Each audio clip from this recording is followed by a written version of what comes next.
आज हम लोग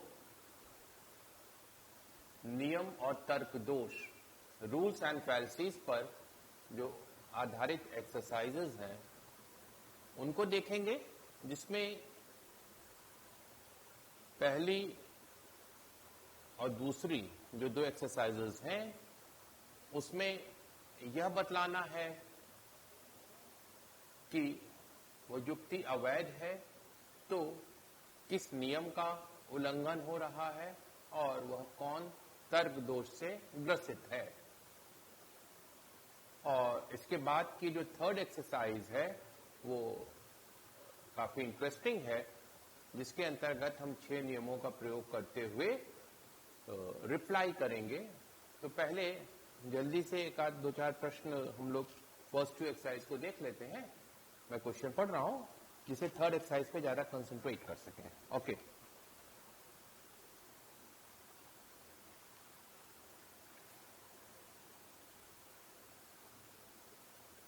page number 162, 163, exercise first, question number 7। कुछ हीरे मूल्यवान पत्थर हैं, मुख्य आधार वाक्य। कुछ कार्बन मिश्रण हीरे नहीं है, निष्कर्ष अतः कुछ कार्बन मिश्रण मूल्यवान पत्थर नहीं है। तो इसकी अवस्था क्या हो गई? IOO और आकृति MPSN, that is your first figure. IOO first. तो जब हमको यह देखना होता है कि किसी नियम का उल्लंघन हुआ है कि नहीं हुआ है, तो ज्यादा कन्वीनियंट यह होगा कि हम 6th, 5th, 4th,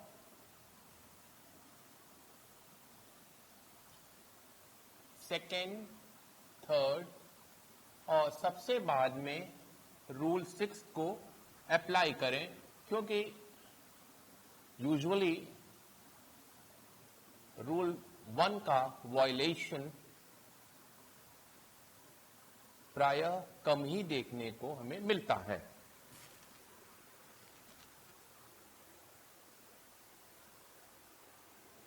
इसमें नियम 6 का उल्लंघन नहीं है। क्यों? क्योंकि दोनों आधार वाक्य सामान्य नहीं है। नियम 5 का उल्लंघन नहीं है, क्योंकि एक आधार वाक्य निषेधात्मक है तो दूसरा आधार तो निष्कर्ष भी निषेधात्मक है। नियम 4 का भी उल्लंघन नहीं है, क्योंकि यहां पे दोनों आधार वाक्य निषेधात्मक नहीं है। नियम 2 रूल 2 का वॉयलेशन भी नहीं है, क्योंकि अमुख्य आधार वाक्य वो तर्क वाक्य है और जो मध्यम पद है अमुख्य आधार वाक्य में विधेय के स्थान पर है, और जैसा कि हम जानते हैं कि वो तर्क वाक्य में विधेय व्याप्त होता है। अब निष्कर्ष क्योंकि वो तर्क वाक्य है, इसका अर्थ यह हो गया कि वह अपने मुख्य पद को व्याप्त करेगा, और यह मुख्य पद मुख्य आधार वाक्य में अव्याप्त है। यहां पे मुख्य पद क्या है? मूल्यवान पत्थर, जो कि निष्कर्ष में व्याप्त है, किंतु मुख्य आधार वाक्य कुछ हीरे मूल्यवान पत्थर हैं आई तर्क वाक्य होने के कारण यहां पर अव्याप्त रह जाता है। Question number 10। कुछ स्पेनियल कुत्ते अच्छे शिकारी नहीं हैं, वो तर्क वाक्य।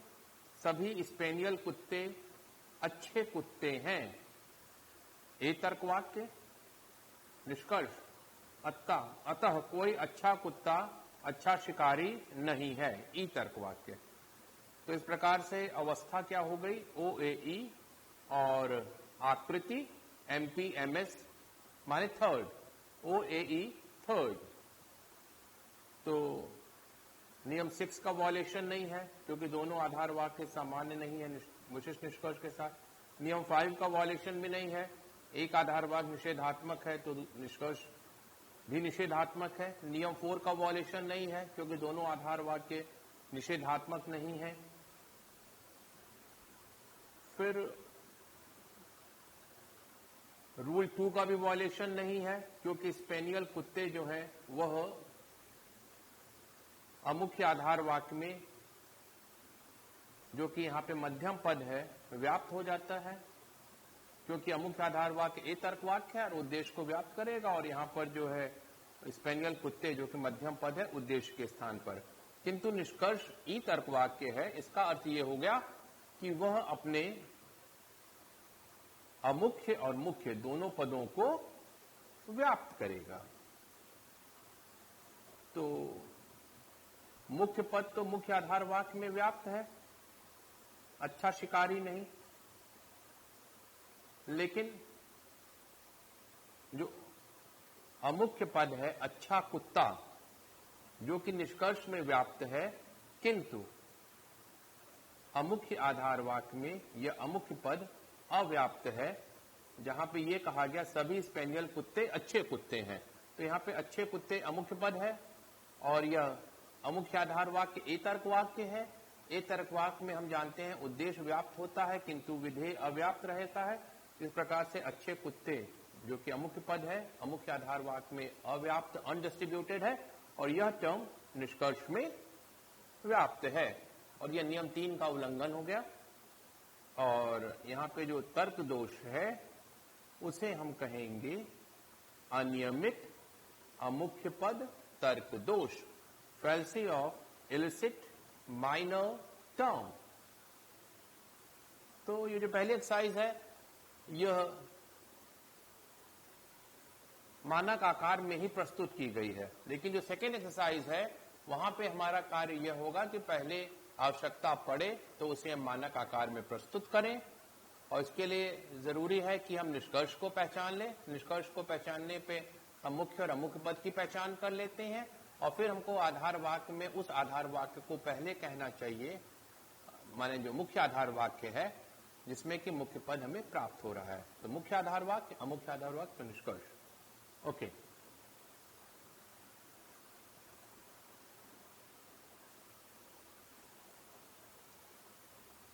Question number 3। कुछ सर्प खतरनाक जानवर नहीं है किंतु सभी सर्प सर्पणशील जीव हैं, अतः कुछ खतरनाक जानवर सर्पणशील नहीं हैं। It is question number 3।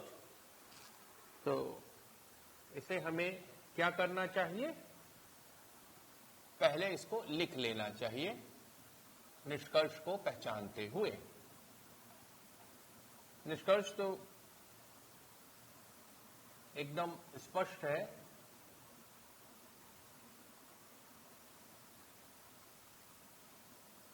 कि अतः कुछ खतरनाक जानवर सर्पणशील नहीं है। अतः तो ये हो गया निष्कर्ष, कुछ खतरनाक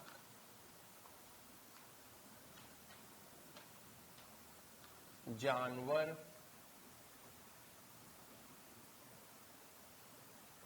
सर्पणशील नहीं है, रेप्टाइल्स नहीं है।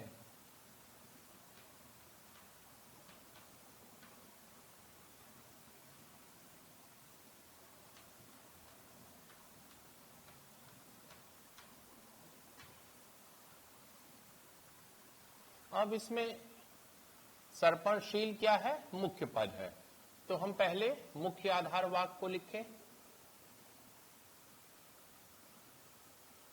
सभी सर्प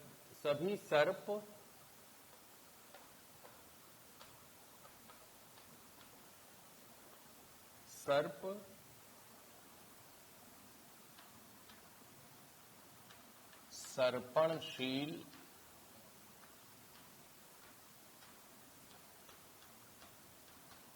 जीव हैं। ये हो गया मुख्य आधार वाक्य।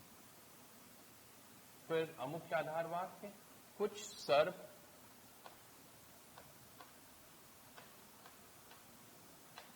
खतरनाक जानवर नहीं है।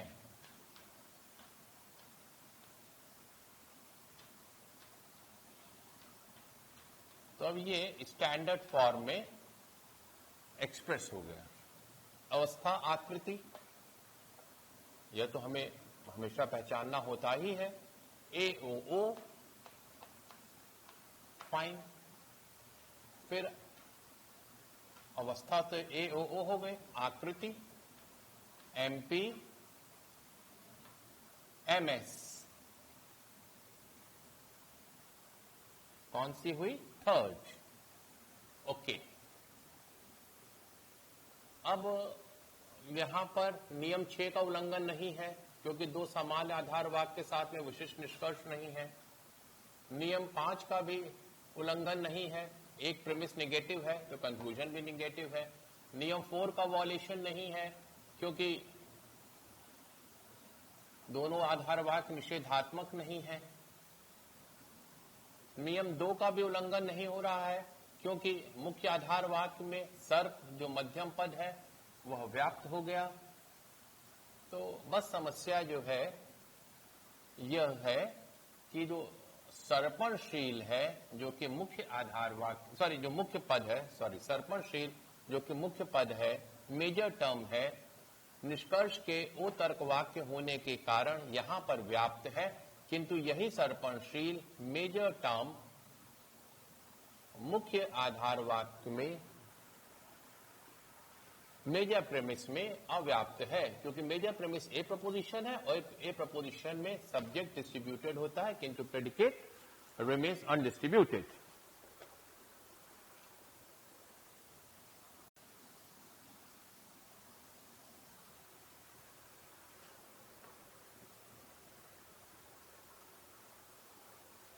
अब हम लोग थर्ड एक्सरसाइज पर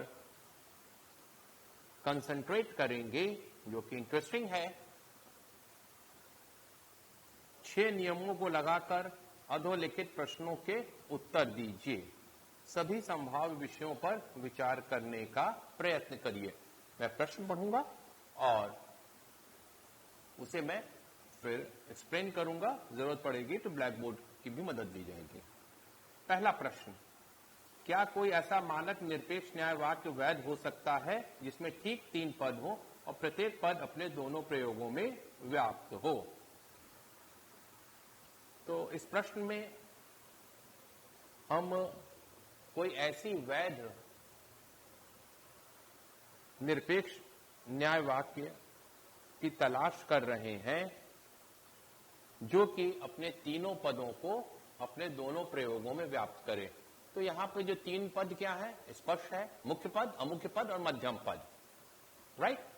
और ये जो तीनों टर्म है, major term, minor term, middle term, अपने बोथ अकरेंसेस में डिस्ट्रीब्यूट होने के लिए हमें क्या स्वीकार करना पड़ेगा कि हमें दोनों आधार वाक्य और निष्कर्ष को ई तर्क वाक्य स्वीकार करना पड़ेगा, क्योंकि 3 पद है और अपने दोनों प्रयोगों में व्याप्त होना है। तो जो अवस्था बनेगी ई, और यह स्पष्ट रूप से नियम 4 का उल्लंघन है। It is violation of rule 4, इसलिए युक्ति अवैध है और यह निषेधात्मक आधार वाक्य दोष, फैल्सी ऑफ एक्सक्लूसिव प्रीमिसेस से सफर कर रही है। नेक्स्ट क्वेश्चन, किस अवस्था या किन अवस्थाओं में यदि कोई हो तो प्रथम आकृति का मानक निरपेक्ष न्याय वाक्य जिसका निष्कर्ष विशिष्ट हो वैध होगा? ओके, क्वेश्चन नंबर 2, यहां पर हम किसी ऐसी वैध अवस्था को प्रथम आकृति MPSM में खोजने का प्रयास कर रहे हैं, जिसके अंतर्गत निष्कर्ष विशिष्ट हो या अंशव्यापी हो। तो विशिष्ट निष्कर्ष का अर्थ हो गया इसे या तो आई अथवा ओ तर्क वाक्य स्वीकार करना पड़ेगा। दो पॉसिबिलिटी। यदि निष्कर्ष आई तर्क वाक्य है तो हम आधार वाक्यों के विषय में यह कह सकते हैं कि दोनों आधार वाक्य विध्यात्मक होने चाहिए। Both the premises are to be affirmative. Why? Because conclusion is affirmative. और यदि ऐसा नहीं होगा तो नियम 5 का उल्लंघन होगा, जिसमें कि हम निषेधात्मक आधार वाक्य से विध्यात्मक निष्कर्ष निकालने का दोष करेंगे। इसके अतिरिक्त नियम 2 की रक्षा हेतु हमें यह स्वीकार करना पड़ेगा कि मध्यम पद कम से कम एक आधार वाक्य में अवश्य व्याप्त हो। Middle term has to be distributed at least in one of its occurrences, अन्यथा युक्ति अवैध होगी। नियम 2 का उल्लंघन होने के कारण अव्याप्त मध्यम पद दोष से ग्रसित होगी। फैल्सी ऑफ अनडिस्ट्रीब्यूटेड मिडिल टर्म।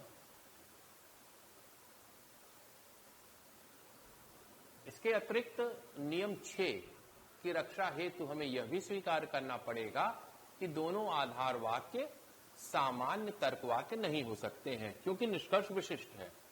और विशिष्ट निष्कर्ष के साथ अगर दोनों आधार वाक्य सामान्य या सर्वव्यापी होंगे तो प्रॉब्लम यह होगी कि नियम 6 का उल्लंघन होगा और सत्तात्मक दोष से युक्ति ग्रसित होगी। इस प्रकार से मध्यम पद को व्याप्त कराने के लिए हमें मुख्य आधार वाक्य को ए तर्क वाक्य और अमुख्य आधार वाक्य को आई तर्क वाक्य स्वीकार करना चाहिए। और ए आई अवस्था वैध अवस्था है। और यदि हम निष्कर्ष को ओ तर्क वाक्य के रूप में स्वीकार करें तो क्या कंडीशन बनेगी? यदि निष्कर्ष ओ तर्क वाक्य है तो निश्चित तौर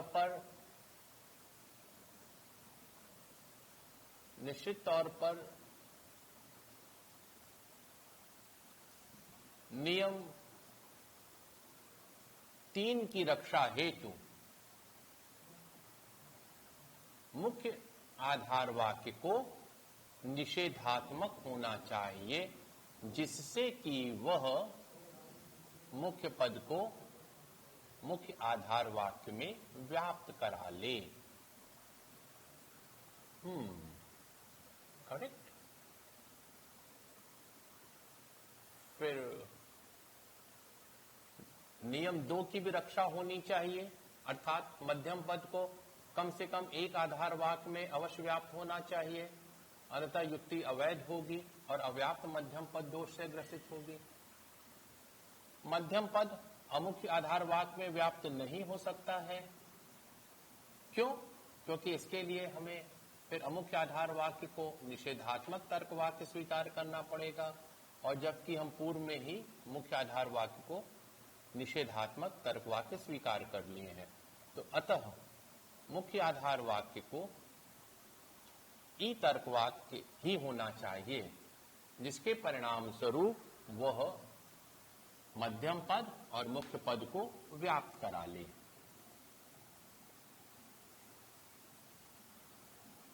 मुख्य आधार वाक्य ई तर्क वाक्य और अमुख्य आधार वाक्य आई तर्क वाक्य के साथ ओ निष्कर्ष प्रथम आकृति में पूर्ण रूपेण वैध है। अतः इस प्रकार से प्रथम आकृति में हमें विशिष्ट निष्कर्ष के साथ दो अवस्थाएं वैध प्राप्त होती हैं। जो कि AII और EIO है।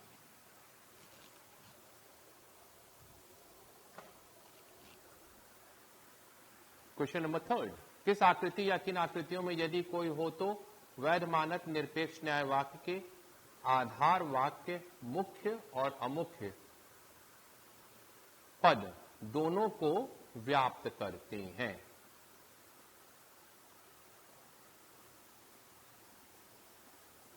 यहां पर हम क्या चाह रहे हैं? किसी ऐसे वैध मानक निरपेक्ष न्याय वाक्य को चाह रहे हैं, वो चाहे वो किसी भी आकृति का हो, जिसमें मुख्य पद और अमुख्य पद दोनों व्याप्त हो।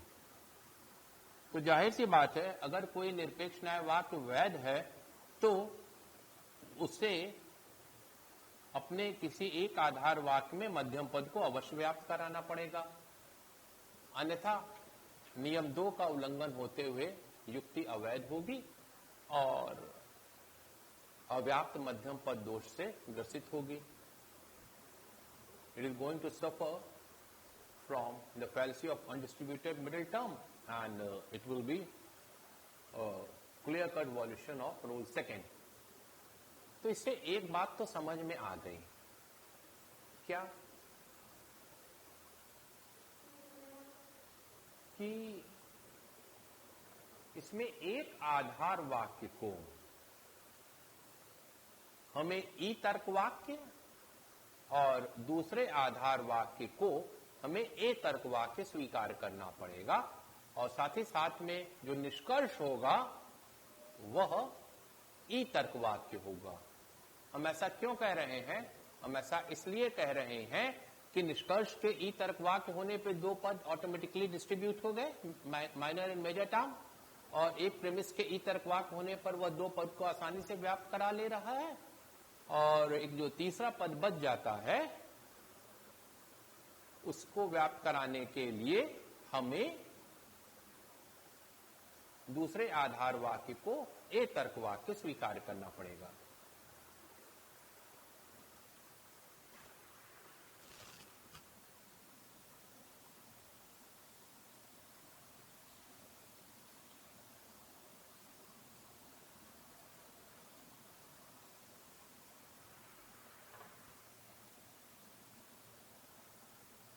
क्वेश्चन नंबर 3, क्योंकि यहां पर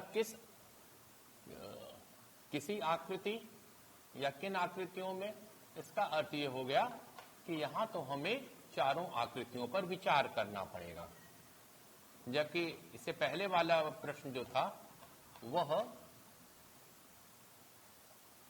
प्रथम आकृति में सीमित था। ओके, निष्कर्ष को आप ई मान लीजिए, और मान लीजिए मुख्य आधार वाक्य को हम ई तर्क वाक्य मान लें, और मुख्य आधार वाक्य को हमने ए तर्क वाक्य माना, राइट? तो जो मुख्य आधार वाक्य है वह आपके मध्यम पद और मुख्य पद, मिडिल टर्म और मेजर टर्म दोनों को डिस्ट्रीब्यूट कर ले रहा है, और जो माइनर प्रेमिस में जो माइनर टर्म है वो ए प्रपोजिशन होने के कारण वो डिस्ट्रीब्यूट हो गया। तो इस तरह से पहली आकृति में ई अवस्था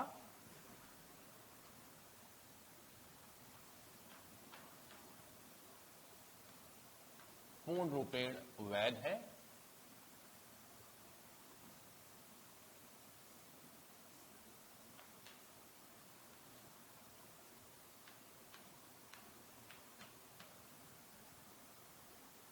और प्रश्न की शर्त को भी पूर्ण करती है।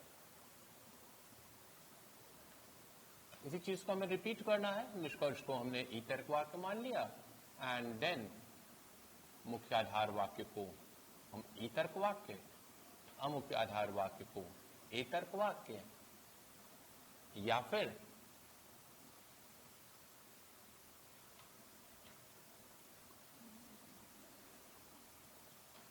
मुख्य आधार वाक्य को हम एक तर्क वाक्य मान लें और अमुख्य आधार वाक्य को ई तर्क वाक्य। इस प्रकार से ई ए ई सेकेंड और ए ई सेकेंड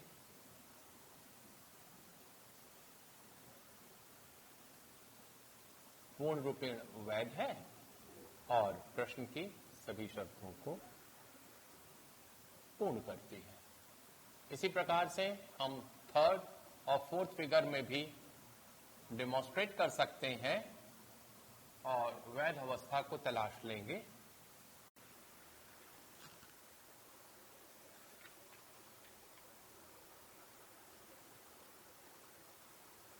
किस आकृति या किन आकृतियों में यदि कोई हो तो वैध मानक निरपेक्ष न्याय वाक्य में दो विशिष्ट आधार वाक्य होंगे।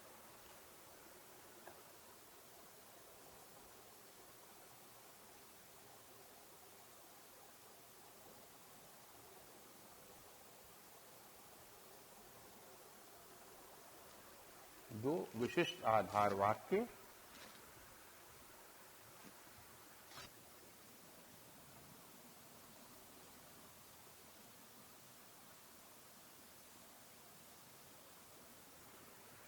It is question number 4। Question number 4 के अंतर्गत हम किसी भी आकृति में कोई वैध अवस्था की तलाश कर रहे हैं जिसके अंतर्गत दोनों आधार वाक्य विशिष्ट तर्क वाक्य हों। दोनों आधार वाक्यों के विशिष्ट होने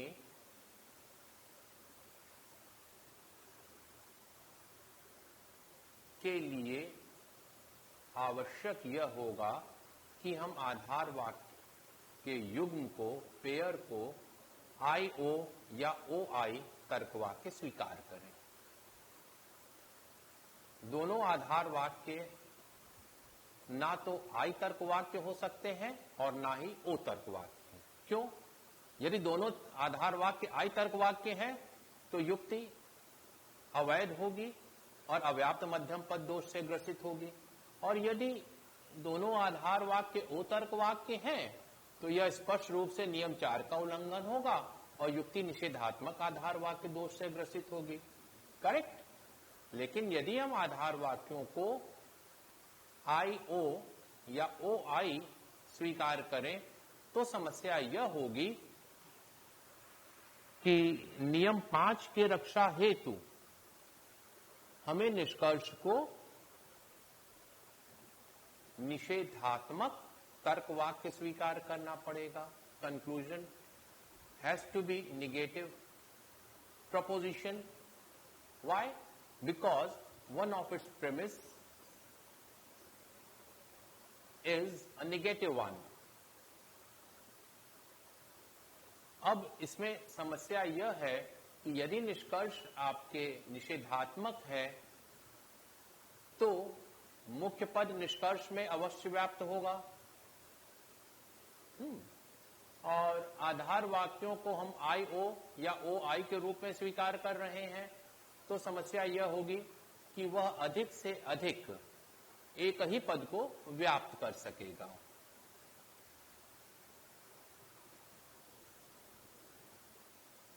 इसके परिणाम स्वरूप हमें कोई भी वैध अवस्था किसी भी आकृति में प्राप्त नहीं होगी, क्योंकि जो निरपेक्ष न्याय वाक्य होगा या तो अव्याप्त मध्यम पद दोष या फिर अनियमित मुख्य पद दोष से ग्रसित होगा। Either your categorical syllogism is going to suffer from the fallacy of undistributed middle term, or it is going to suffer from the fallacy of illicit major term.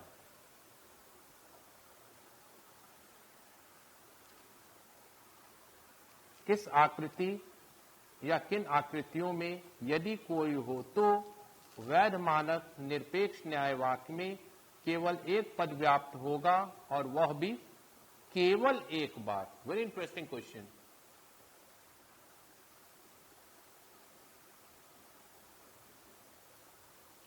इसको थोड़ा ब्लैक बोर्ड पे एक्सप्लेन करने की जरूरत है। आइए,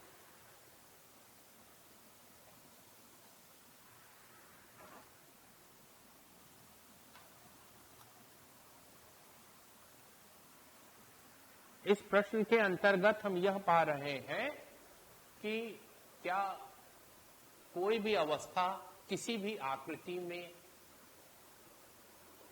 वैध हो सकती है जो कि अपने आधार वाक्यों के अंतर्गत केवल एक ही पद को व्याप्त करे।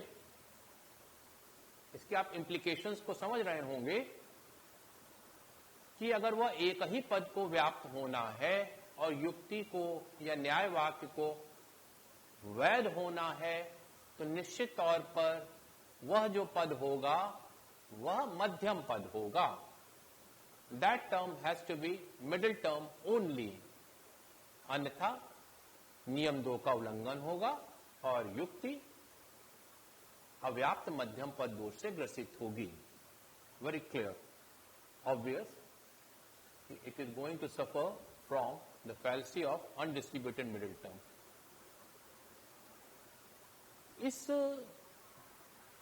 शर्त का निहितार्थ क्या है कि एक ही पद है और वह मध्यम पद है जिसे आधार वाक्य में व्याप्त होना है, क्योंकि यही प्रश्न की शर्त भी है, एक पद एक बार। तो इसका अर्थ यह हुआ कि हमें निसंदेह निष्कर्ष को आई तर्क वाक्य स्वीकार करना पड़ेगा। Why? Just because by accepting conclusion to be I proposition, we are not allowing our conclusion to distribute any term. यदि हम निष्कर्ष को I तर्कवाक्य मानेंगे तो उससे हमें यह लाभ प्राप्त होगा कि निष्कर्ष किसी भी पद को व्याप्त नहीं करेगा, माने ना तो अमुख्य पद को व्याप्त कर पाएगा और ना ही मुख्य पद को। चलिए इस शर्त के आधार पर हम प्रोसीड करें। Question number 5, figure 1, MP SM therefore SP। तो जो चारों आकृतियां हैं इसमें आप देखिए निष्कर्ष को आप पहले से आई तर्कवाक्य मान लीजिए। अब क्योंकि निष्कर्ष आई तर्कवाक्य है तो नियम 5 की रक्षा हेतु दोनों आधार वाक्य को विध्यात्मक होना चाहिए, अन्यथा युक्ति अवैध होगी और निषेधात्मक आधार वाक्य से विध्यात्मक निष्कर्ष को निकालने के दोष से ग्रसित होगी। इतना ही नहीं, नियम 6 की रक्षा हेतु दोनों आधार वाक्य सामान्य अथवा सर्वव्यापी तर्कवाक्य नहीं हो सकते हैं, क्योंकि ऐसी स्थिति में युक्ति अवैध होगी और सत्तात्मक दोष से ग्रसित होगी। तो इससे क्या निष्कर्ष निकला? इससे यह निष्कर्ष निकला कि जो आधार वाक्य होंगे उसे AI या IA के फॉर्म में होना चाहिए। फिर नियम 2 की रक्षा हेतु हमें मुख्य आधार वाक्य को A तर्क वाक्य और अमुक आधार वाक्य को I तर्क वाक्य स्वीकार करना पड़ेगा।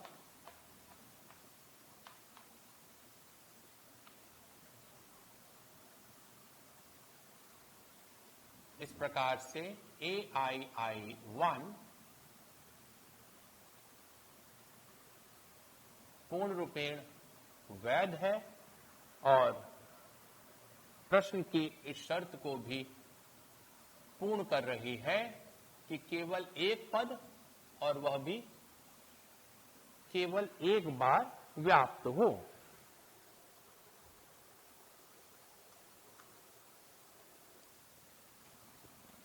सेकेंड फिगर में अगर हम आए, PM SM therefore SP। निष्कर्ष तो हमको आई लेके चलना ही है। यहां पर हमें कोई वैध अवस्था प्राप्त नहीं होगी। क्यों?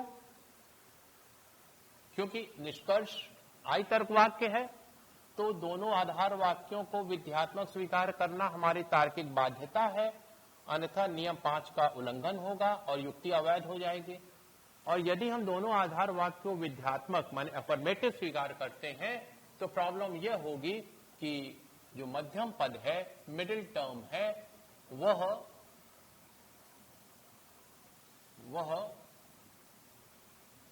दोनों में से किसी भी आधार वाक्य में व्याप्त नहीं हो पाएगा। Third, MP, MS, therefore SP, again beginning with I, conclusion, and here premises can be like this: AI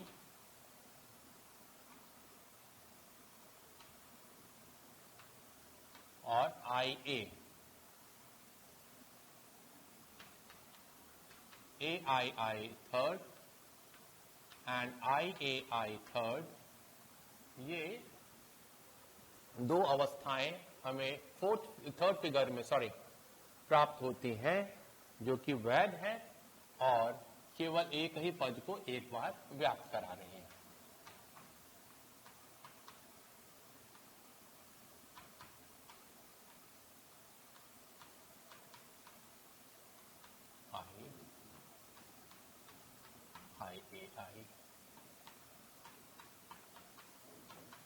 अतः इस प्रकार से यहां हमें वैध अवस्था के रूप में प्रथम आकृति में AII, दूसरी आकृति में कोई वैध अवस्था प्राप्त नहीं हो रही, तीसरी आकृति में AII और IAI, तो चौथी आकृति में हमें IAI अवस्था प्राप्त होती है और जो कि प्रश्न की शर्त को भी परिपूर्ण कर रही है।